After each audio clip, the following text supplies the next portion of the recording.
ومولانا محمد وعلى آل سيدنا ومولانا محمد وبارك وسلم وصل علیه.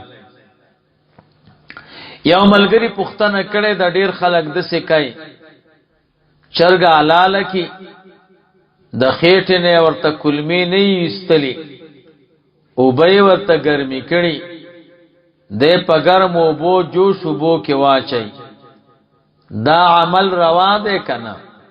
نو جواب چرګ چې حلال شي او داغینه کلمی نه وتلی روغ چرګا د بڼکو د ایستلو د پاره په بو جوش او بو کې چاټی ټکړه دا نجسه ده، دا بالکل بیان پاکیږي په یو طریقه باندې د دې پاکۍ نه راځي پاکواله.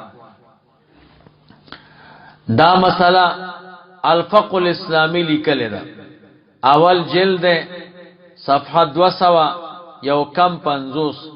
نو اکثر خلق دا سکای د دې نزان ساتل پکار دی، دا چرګ نجسه ده، پلیته ده، په یو طریقه دا نه پاکي.